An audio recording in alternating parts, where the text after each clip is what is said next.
In 1999, a quiet moment unfolded on Capitol Hill that almost no one noticed. A Japanese scientist stood before the United States Congress and delivered a testimony that, if true, could change everything we believe about health, reality, and even life itself. His words weren't shouted through megaphones or splashed across headlines. In fact, they were buried. The press ignored him. The documents vanished. For most Americans, it was as if the testimony never happened. But fragments survived from raw, unpolished recordings from his earlier lectures in the 1980s. In them, he didn't speak in the detached language of academic theory. He spoke like a man trying to wake people up. And what he claimed was this: matter, the physical world itself, isn't real. Matter doesn't exist. Only energy does. They told us the world is solid. He began, this table, this floor, even your body is made of matter and tiny particles locked together like bricks. That's the story most of us learned in school. But the scientist Michio Kushi said something very different.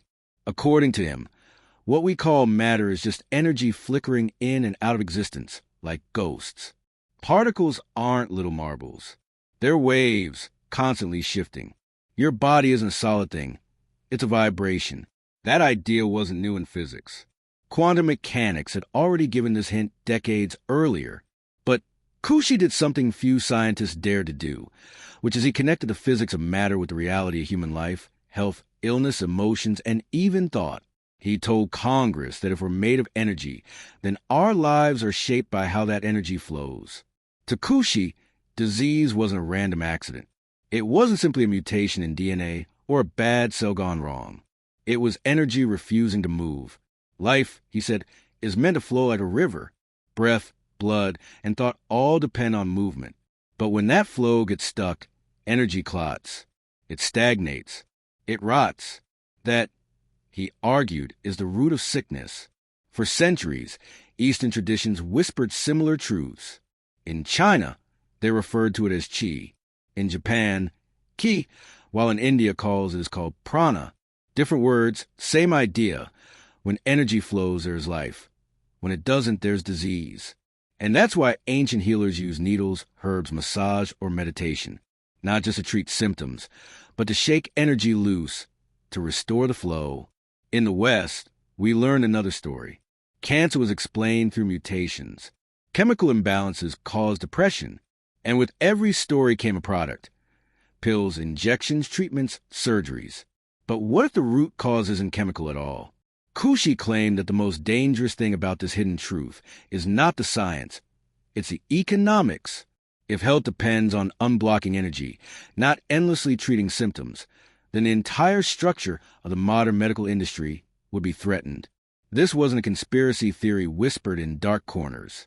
He said it openly, and then his testimony vanished. When words become weapons. Kushi went deeper than physical energy. He believed words themselves carry power, real and measurable impact. Words can heal. Words can kill, he said. And modern science strangely agrees. Placebos and nocebo effects prove that belief can alter the body. The right words from a doctor can calm pain. The wrong ones can create it. Blood pressure rises or falls.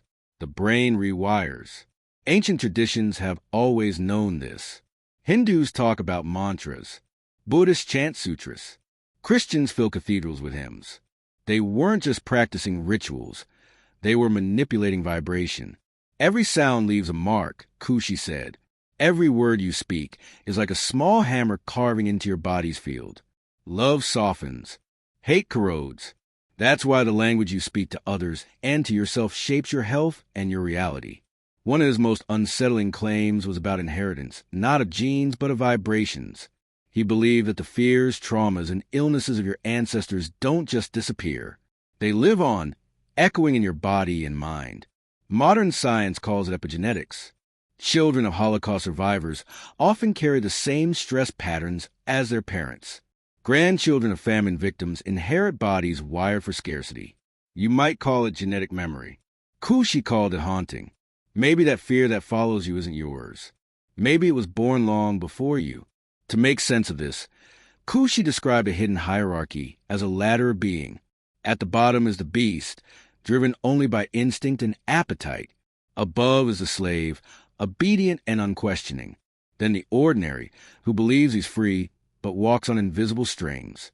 Higher still is the saint, revered for virtue but still bound by division.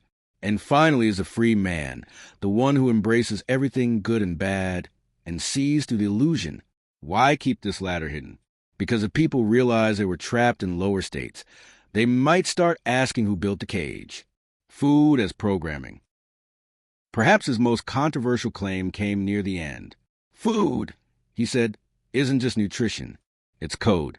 Eat chicken, he said, and you carry its restlessness. Eat pig, and you carry its heaviness. Every bite, according to him, writes something into your body's field. He wasn't dismissing science.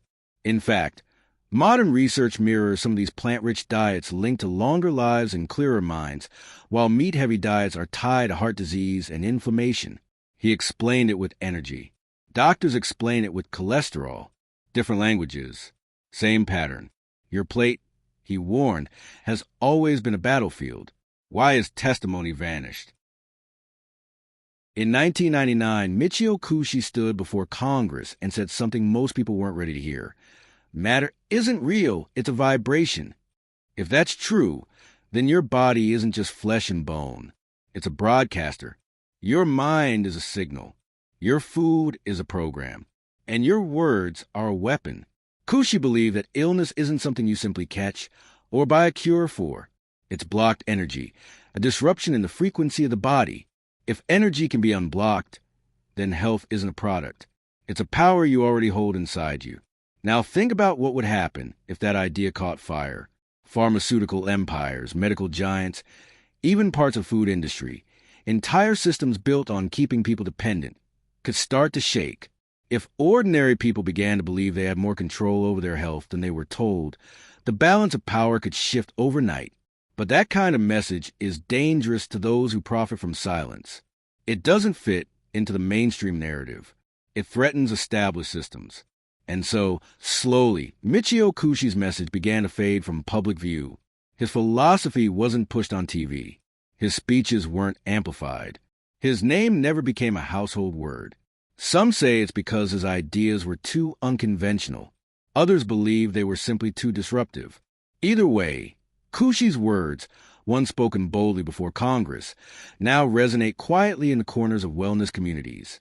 That's why, as Kushi himself believed, his words had to disappear, not because they were meaningless, but because if enough people truly understood them, everything could change.